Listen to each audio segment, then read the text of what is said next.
Қасым Аманжолов қазақ поэзиясының аса көрнекті өкілі, халқымыздың дарынды ақыны, атақ даңқы кең жайылған Қасым Аманжолов ұлттық әдебиетіміздің заңғар аспанындағы жарық жұлдызы, мәңгі сөнбес шамшырағы еді.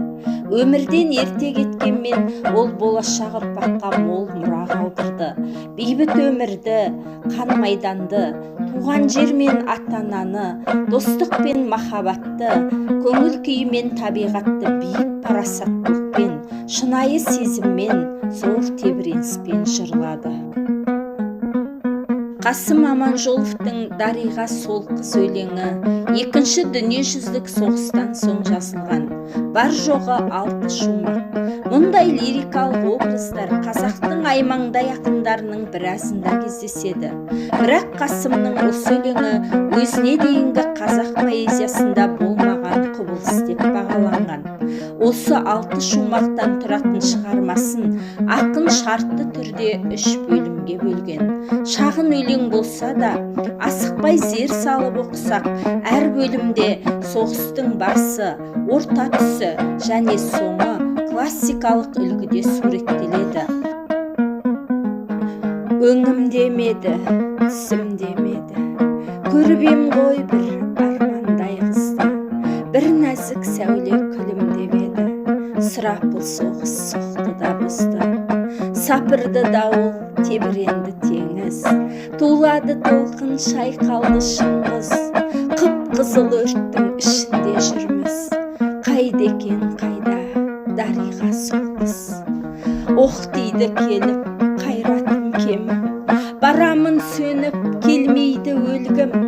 Тұрғандай сол қыз жаныма келіп, талпына берді қайран жас көңілім.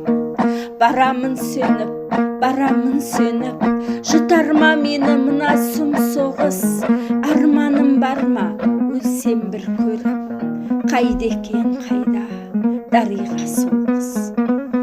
Келмейді өлгім, қайратым қайда, келші осындайда.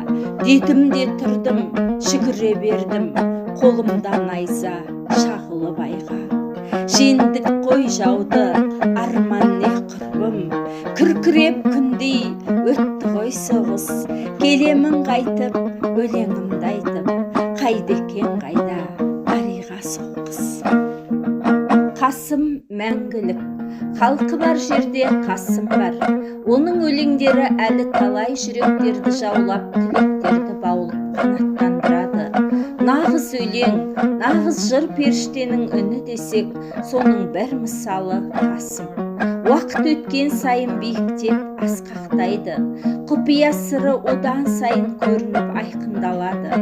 Тереңге көз салған ұрпақтар телегей теңіз поэзия құдіретін аңғарып сүйінер ақиқат. Оның дауысы бүгінгі тәуелсіздікпен үндесіп тұр. Бәрін алыстан болжағаны, дүниеге әлі талай ғасымдардың келетінін әулиелік түйсікпен білгені қандай керемет.